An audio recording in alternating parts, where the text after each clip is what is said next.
Hello, everybody, and welcome back to another episode of your favorite radio show, The Alternative Hour. My name is Jared Hayson, and today I have a very, very exciting guest on the show. He is one of my personal drumming idols. You may know him as the drummer from Rocket From the Crypt, The Special Goodness, The Offspring, Social Distortion, The Hell, Danko Jones, Against Me, Laura Jane Grace, and the Very Mothers. He was also a founding member of my favorite band, Angels and Airwaves. Ladies and gentlemen, Mr. Adam Willard. That is so many bands. I know. That's crazy. Yeah. Well, when I was doing the research, I was just like, man, you have been around the block in a lot of bands. It really makes you wonder when I did all that, since I'm only 27 years old. You know what I'm saying? It's like, it's really strange that I was able to get that many bands in. Yeah. And you know what? You look very good for 27. Thank you. Thank you. Yes. And whilst those listening to our interview will not be able to see your precious little dog that is currently sitting on your lap, we are also joined by Adam's dog. Yes. Robert is here, and he's sort of little, but he's got a really big head. Like his head is like his biggest feature, but his brain does not match. So he's like, I don't care that you're busy. I need to be in your lap. And I say, okay, man, come on. Hey, you know, my dad has a dog, and they just all the time just wants attention. Doesn't matter what you're doing. Just true. Lots of attention. Anyway, the first question I wanted to ask you, and I wanted to try and ask you something that maybe no one's asked you before, but who knows? And I want to start with asking, how do you get such luscious hair? What? I always see like I've seen your cameos and I've seen like your Instagram and all that, and you always have just such luscious hair. Oh my gosh. You know what? I have one tip. Never wash it. Okay. I'm not even kidding. I never ever wash it. And that's kind of gross, but also I sweat a lot. So it sort of just gets rinsed out from the scalp on. And then, you know, every once in a while you sort of rinse it in the shower, like it gets a little wet, but I don't know. Nobody's complained about the smell yet. So, you know, we'll see. I've been married for 20 years, which is weird because I got married when I was 7. And she's okay with it. So that's kind of my gauge. Yeah, well, that must be pretty lucky, because I know that my mother does not like it when I don't shower. So you lucked out with that one. Hey, dude, I didn't say don't shower. Like, that's a different thing. Okay, like, fair enough. You gotta like wash the pits and shits. You know what I'm saying? Like, you definitely need to like take care of yourself. But the hair, man, you get too much soap going on it, and I don't know. It doesn't like it. I don't know. I'm just lazy. Fair enough. Well, there you go, everybody. Hair tips by Adam Willard. What not to do. Yeah. Hey, you could start your own YouTube series with that. Just hair tips. You know, I had this idea, and like I used to get my hair cut by this gal in Los Angeles, and she, you know, with quarantine, nobody was doing anything. So then I was like, listen, let's start a YouTube show where everybody has a couple drinks, and then you start to like tell people how to cut their hair over like FaceTime.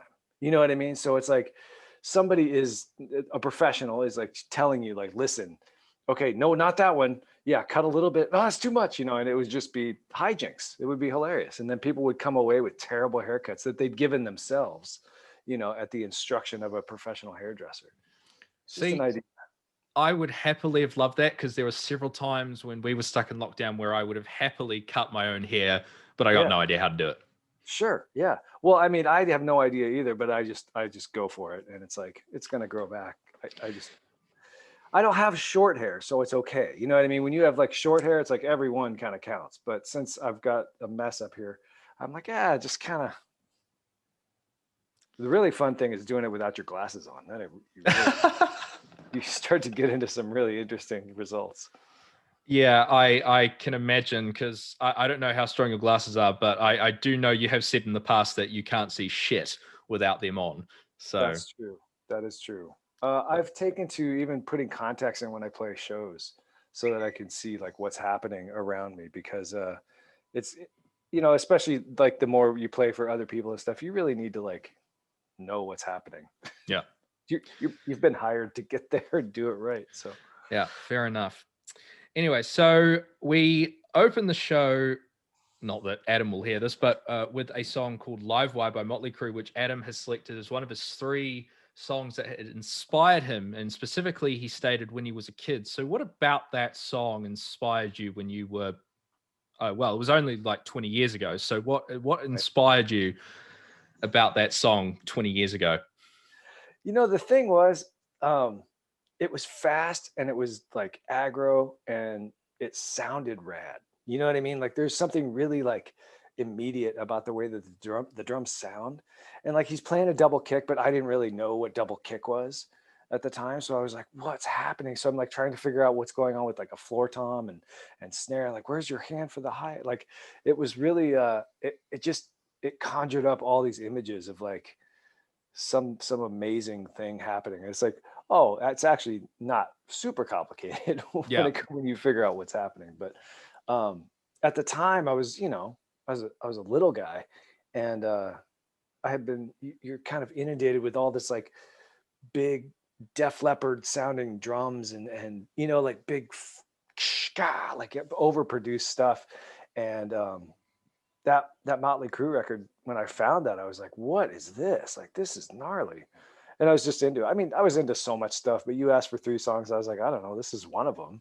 I mean, if somebody else interviews me tomorrow, I'll probably give them a different 3, but it's like, I definitely remember that as being a thing. Like when I was a kid, like this, I spent a lot of time playing that song and trying to get the cowbell breakdown and all figured out.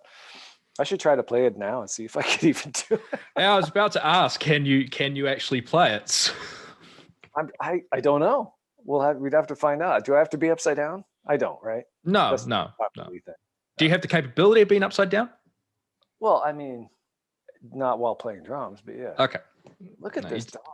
He's just loving it. Yeah, he's just chilling. Ugh. He's got gas. Sorry. Well, the microphone hasn't picked up anything yet, so. So you started, well, obviously not that long ago since you're only 27, but when you were 16 with Rocket From the Crypt, must have been pretty surreal to be a 16-year-old and all of a sudden now you're just, okay, I'm touring now.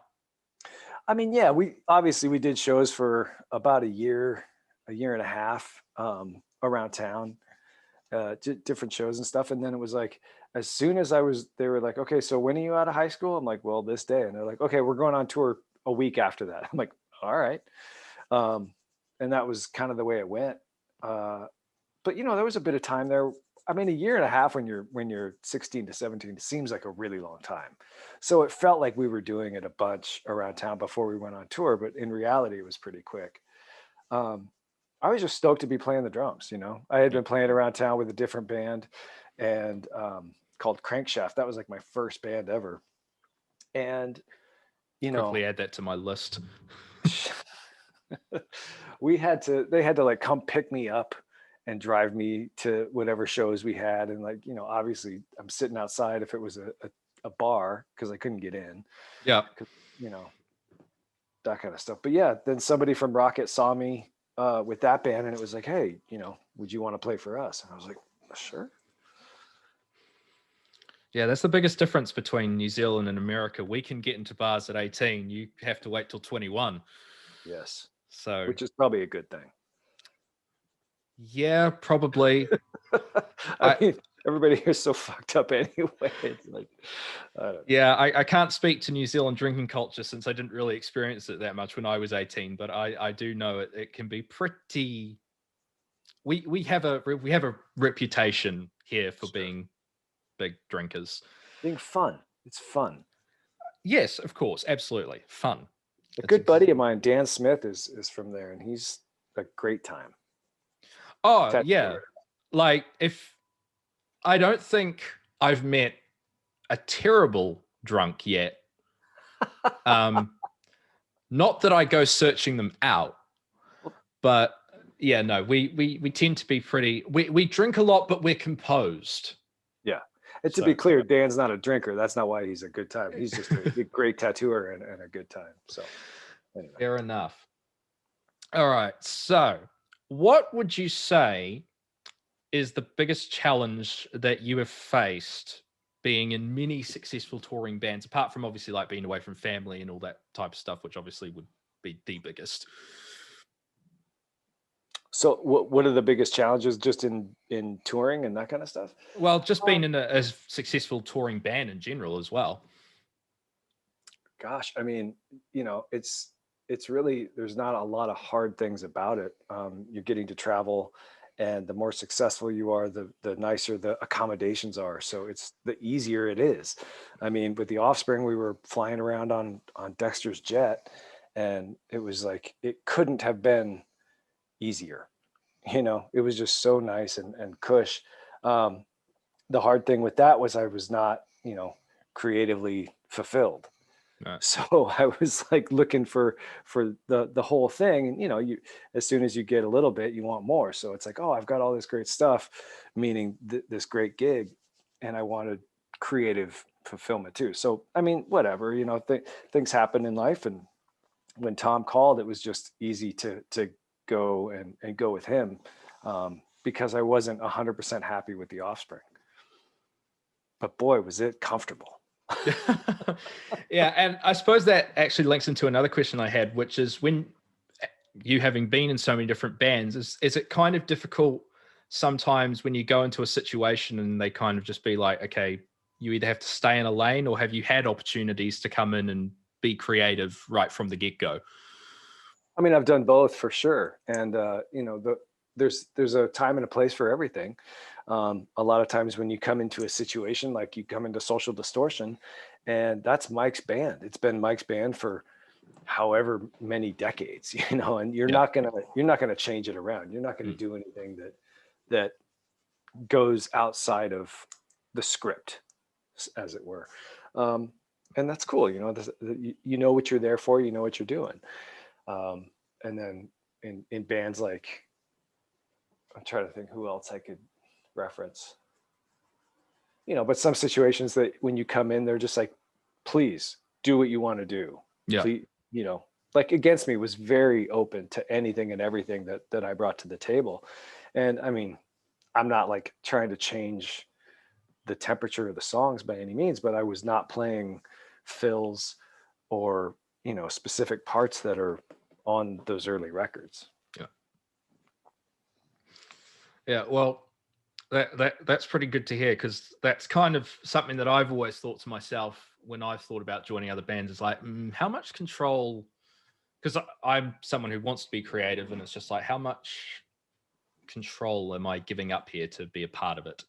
Yeah, Yeah. exactly. So it's like I say, it's a give and take, and there's a time and a place for everything. You just have to figure out if you want to be there for it. Yeah, exactly. So one of the songs you chose as a favorite of yours to play on from the Rocket from the Crypt era was "Dick on a Dog," which is apt because your dog is currently sitting on your lap. You want to see Um, his dick? I mean, sure, you can. Just right here. Yeah, none, none of that There it is. is. Yep, that none of the listeners will be able to see that, and that's probably good, because there's probably a It, complaint in there somewhere. I could put the mic right up to it because it sounds awesome. Yeah, I'm sure people will absolutely love that. But what about that song has stuck out to you, looking back on it so many years later, as one of your favorites to have been a part of? You know what? To be honest, it's definitely not one of the most popular Rock from the Crypt songs off of a record that wasn't the most popular Rocket record. I could easily have said, oh, Middle or Born in '69 or On a Rope, or like any of the kind of the ones that are more widely known. But honestly, I loved that record so much, that RFTC record, because I was finally starting to like figure it out. I Yeah, was like starting to like really develop my playing more. And I mean, I was still, not, we still were a young band for sure. I think I was 20, I don't know, 23 or 4 or something when we made that record, maybe 25. But it was, I love the way that the parts come together on that song, and the way it definitely like it has an arc and it builds, and it like I save certain things for later, and like just I don't know, it's just always been a fun song to play. And it's a bitchin' song, but it sounds so goofy because of the title. You know what I mean? Like, Yeah. it's a pretty cool song. Hey, I love songs with absolutely bizarre titles. We've played some songs on the show where the titles are just like absolutely nuts, but I love them. Yeah. No. And that kind of gives a personality that I think other songs don't necessarily have, because then it sticks more in your mind as well when it's a bit more goofy. Yeah, it can do. Yeah. So would you say, having mentioned that Rocket from the Crypt was where you kind of developed your signature style for how you play? I mean, it definitely developed my volume. We would practice 5 to 6 hours a day, Damn. 6 days a week. And it was, pretty small room and big guitar cabinets, big bass cabinet, and no microphones on the drums. So it was like, for me to just be able to hear it, I just started playing louder and louder and louder. And it was, I think that was essentially where all that came from. And the way I positioned my drums, a lot of that started back then. So yeah, I mean, for sure, it was a very formative time for me. Mm. And the second song you picked as an inspiration, Minor Threat by Betray, you were sort of listening to around that time. So did that song inspire sort of how you were playing around that time? The thing I love about that song by Minor Threat is it's such a punk song, and it's so aggro and so gnarly, but it's not your typical punk beat. It's not that same thing that you've heard a million times. It's got this different thing going on between the kick and the floor and the snare, and it's not like full of writing on a hi-hat or cymbals. And it's always been like my favorite Minor Threat song. I love it. Yep. And it's long as shit. You know what I mean? It's like a long punk song, and it's got some changes in different directions, and anything with like dynamics on any level, I'm a fan of. So I don't know, it's just always stuck with me as being a really bitchin' song. Yes, well, the listeners will get to hear that song throughout the show as we go, and I'm sure they will also appreciate it as well, because it is a very good song. All right, moving ahead a few years, we obviously briefly touched upon it, but you obviously would go on to become a founding member of Angels and Airwaves, which I should state now, and the listeners know this is my favorite band of all time. I absolutely love Angels and Airwaves. But for you, what was it like meeting Tom and forming the foundations of that band, especially considering now you could go in and be like, right, I can have a say? I mean, I had met Tom. I'd known him for a long time, which is essentially why he called me. He was a fan of Rocket from San Diego days, and he's a bit younger than me, so we didn't necessarily travel in the same circles, but we knew each other, so it came at a great time. I was definitely ready for a change. And when he was like, listen, we could do this, we're going to do it family style and 4-way splits, and everybody's in, and everybody's a part of it, and just all that kind of stuff. Like, it was very attractive that way, and it ended up being a really awesome experience. Yeah. How did you deal with Tom's Tomness, shall we say? I mean, you get to know people when you're working with them in a different way than just knowing them casually. And there's always a learning curve, no matter who you're working with. Even if you like start a business with your best friend, you're going to find out shit about that person that you had no idea. In a business way, it's like a totally different context. So getting to know him, further and better over the years, it was, he's an eccentric dude, and he's super creative, and he's super funny, and he's just, I mean, that's just Tom. It's like a big package, and you take it all or you leave it all. Yeah. Well, I know that obviously he's well known for his conspiracy theories. I'm sure he tried to stick you and the guys in a corner several times to say things I'm sure that were racing through his mind. Yeah, I mean, you get on these bus rides, and sometimes it's like, he's on a tear. He's gonna convince you. And it's like, man, I don't know. Like, all right, whatever. That to me sounds like well, I don't know if it sounds like a fun bus ride. Depends on what he's talking about. Yeah, I mean, it's, it can be entertaining, but I just want to watch this movie, man. I just want to play Xbox. Tom, go away. One of the things that Angels was known for was doing their drums last, and that's obviously something, if you watch the documentary Start the Machine, which you can find on YouTube, it's something that you mentioned sort of allowed you to be more creative. Is that something, a process that you enjoyed, having to do the drums last, and is it something you've carried forward in your other bands? It's definitely, it was a very refreshing and exciting way to do it.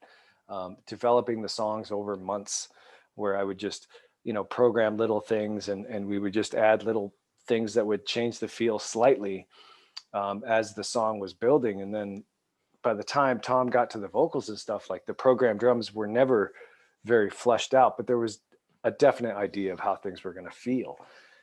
And so I could go in after that and really play to the fullest amount, and really explore all the different areas of the song that didn't have vocals in them, because you knew exactly what was going to happen and where it was going to be and all that kind of stuff. So yeah, I really like that. It's hard to get other bands to do it in that way. It's a very unconventional way, and a lot of people want to develop their parts based off of how the drums are really going to feel and sound. And I'm like, listen, let's demo it out, and then we can still build it backwards. But it's a unique process, and not many people are up for that.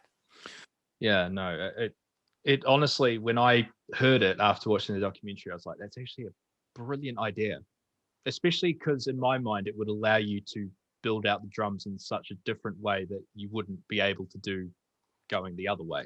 That makes sense.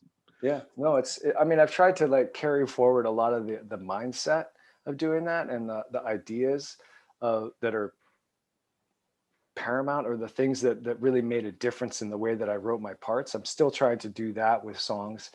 And that just comes from knowing and paying attention to what everybody's doing as the songs are coming together. And I think I do that a lot more now than I did before the Angels thing.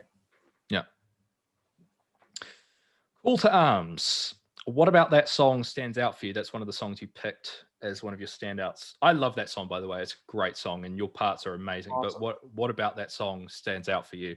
I really liked the way that I did the chorus in that song. It's got I totally agree. This cool thing that happens that's like, it's not like a really straightforward beat, but it's not complicated, and it doesn't pull you out of the groove. And it's just, it really has a lot of momentum and movement, but it's also really simple when you come back to it. And I'm proud of that, to have sort of encompassed those things, like compelling but simple and effective. Yeah. I got the trifecta. Yeah. Do you often go back and listen to the older Angels records that you were on, or not a huge amount? I haven't until this year, and I started doing cameos, and people were like, "Hey, will you play this song?" I'm like, "I will, but I have to learn it." Yeah. Like, I have to listen to that again. It's been a minute. But it has been fun to kind of do that. And I'm like, oh wow, yeah, how did I do that? Like, oh shit, this is what I did. Yeah. No, I especially liked it when sadly Critter passed, and you did, oh no, not Critter, Tom's old guitar tech. What was his Doug. name? Yeah. Doug. Yeah. And when you did Shove on your Instagram, because I love that song, and I was like, getting to see you play that again was like, that was awesome. Yeah. He really loved that song, and he was always angling for it to be in the set, and just, I don't know, he just had a neat way about him to sort of guilt people into doing what he wanted in the best way possible. Yeah. No, I love that song. That song in particular, I have a massive emotional connection with. So, awesome. I loved when you played that. All right. the third song that you gave me as one of your inspirations is definitely something that caught me a little bit off guard, and I'm sure others will, because it's definitely not something that I think people would expect from you, and that is Use Me by Bill Withers. Very different song from what people might expect. What Yeah. about that song inspires you in such a big way? It is the most perfect drum part. It is absolutely perfect. And it's perfect because it's not, okay, it's perfect because it's imperfect in a way. It's Yeah. not like this super repetitive thing. It doesn't do the exact same thing every time it goes through the chorus. Like there's slight variations, but the reality is that the rhythm of the side stick and the kick drum, it's so it's so fucking weird. And but you don't notice it until you notice it. You know what I mean? Like the casual Yeah. listener like won't really like pay attention to it until you go, oh, well, what's going on there? And it's like a very complicated thing to play, but it's really, really simple sounding. And Mm. that's, I don't know, it's just this really killer combination that I'm constantly trying to do myself, you know. Have you managed to do it? I play along with that song all the time. I Yeah. mean, just to practice, because it is, like I say, like it's like my favorite thing right now to play Yeah. along with. Part of my warm up almost daily. Do you practice daily at the moment? Well, I suppose there's not much else to do, really. You know, I've been getting quite a few sessions here. I moved to Nashville. I don't know if you know that, but Oh no, I didn't. yeah, I live in Nashville, Tennessee now.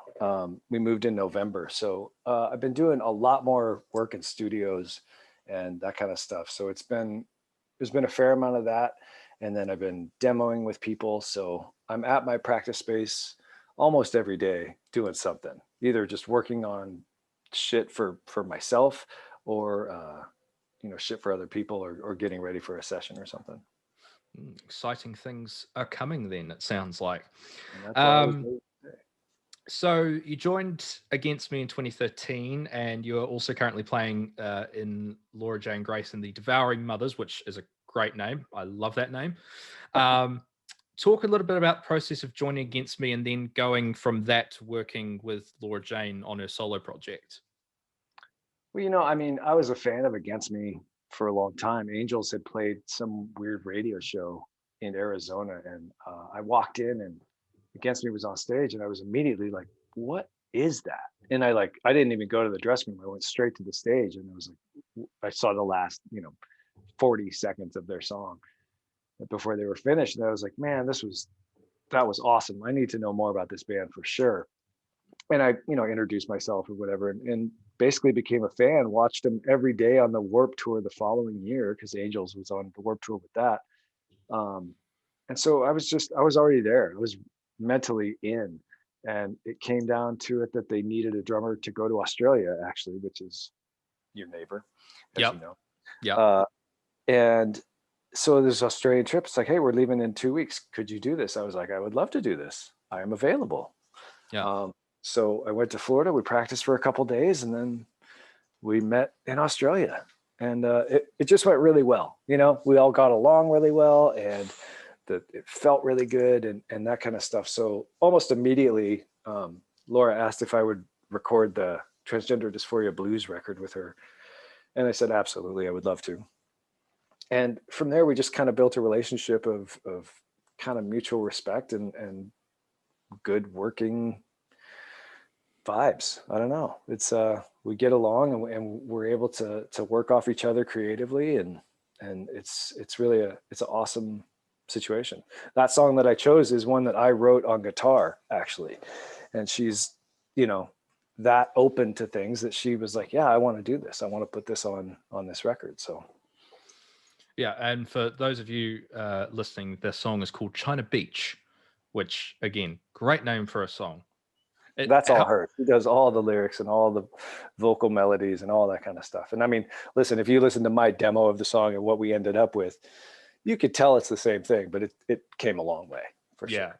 Yeah. Oh, absolutely. I even think about some of the songs I've written and the demos versus where they are now. It's like nothing even same thing, but nothing even comparable to what they were originally. Yeah. But I was going to ask you what stands out about that song most for you, but I suppose you kind of answered in the sense that, you know, you kind of wrote the guitar on it and kind of had more of a creative hand in that song compared to maybe some of the other stuff you've done. And that's not the only one ever. Hold on one second. He is coughing. That's not the only song that's ever happened with, but it's just one that was so, I really love that it's sort of like this odd time signature, but you sort of can't, you know, like, wait, why does this feel different? But, oh, it's this, you know, it's not straight. So, I mean, again, we mentioned it a little bit, but, you know, in isolation and lockdowns and all that, how have you been filling your time? What's the biggest impact been? Obviously, apart from not being able to go out and tour and all that, how have you been filling your days and all that type of stuff? A lot of thumb twiddling? No, I can't do that. You know, I stayed real busy in LA, and then basically it afforded us the opportunity to decide to move because I've never been home for that long. So, you know, it was like, you know what? Nothing's going to happen between now and the end of the year. We could sell our house and we could move. We could leave LA. And that was the only time that was even a possibility. Because man, you can't pack your house in 2 weeks off tour or 3 weeks off tour. It's like, that's not a thing. You got to be there. And you can't have your partner do it all or even most of it. It's like, that's something you really got to both be there and deal with all the stuff that happens with selling a house and all that kind of thing. So, yeah, we decided to move in August, and we sold our house in October, and we moved in November. So it was, you know, it was that took up a lot of time. Like we had been in that house for 15 years, and my wife does furniture and all kinds of stuff. So we have massive amounts of tools and things that she does that with, and then also actual pieces of furniture that we had. It was a big operation to move out here, but we're super happy to be here now. It's great. It's really nice out here. I love to be outside and go running and cycling and that kind of stuff. And it's so clean here. It's so pretty. The air is so nice compared to Southern California. It's really nice. I've been there, just smog. Yeah. And we both grew up in Southern California, so it was time for a change. So we're pretty happy out here. Oh no, that's good.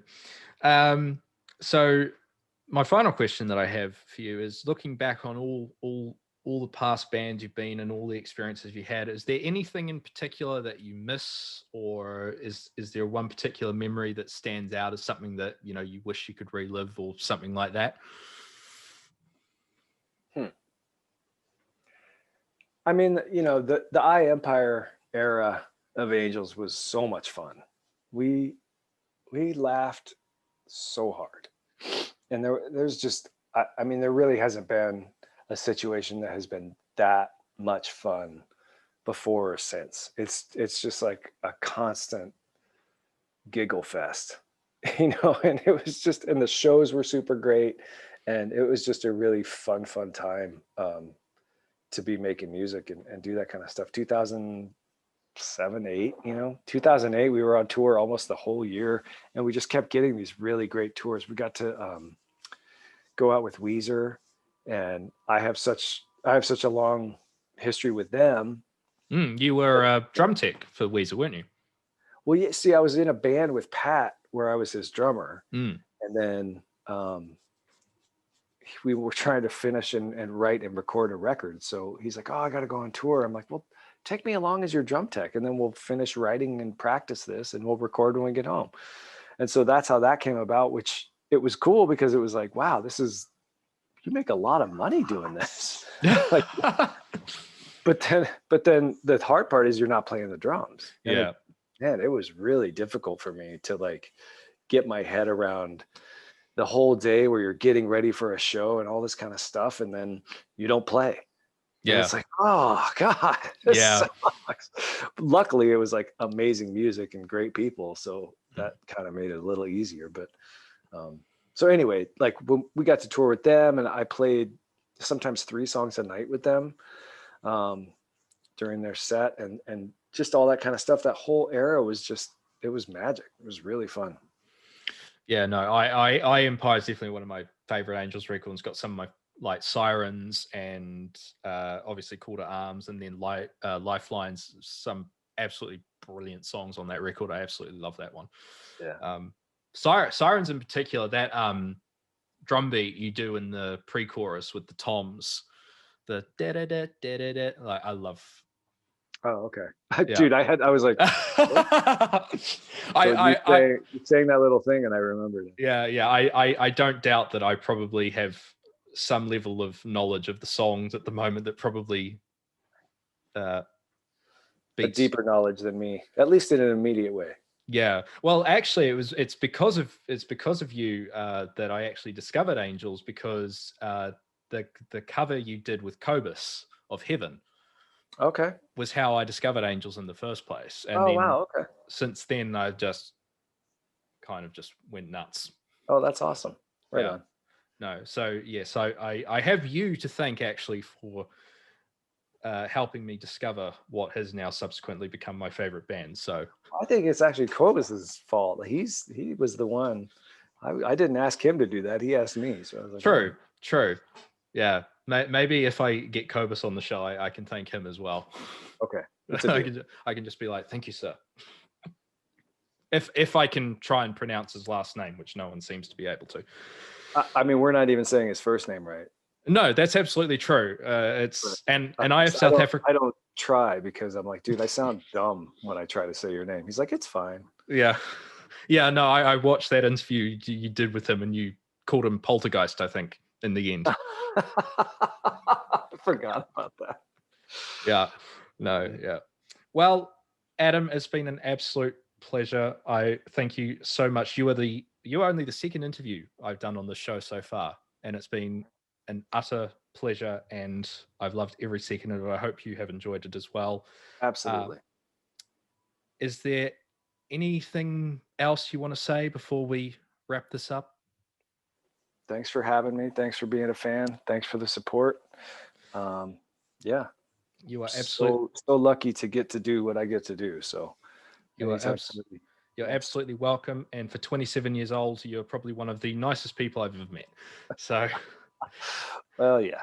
So thank you everybody very much for listening to this interview with Atom. I will put up a video version on YouTube for those who wish to see his dog and his dog's penis. Yes. I can tell you it's a sight to behold. And yes, and for those listening on the radio, we shall see you very, very soon. Thank you very much for listening to the Alternative Hour. We're going to close out the show with China Beach, as mentioned, as one of Adam's favorite songs he's played on. Until next time, for Jared Hayson and Adam Willard, this has been the Alternative Hour, and we shall see you next week.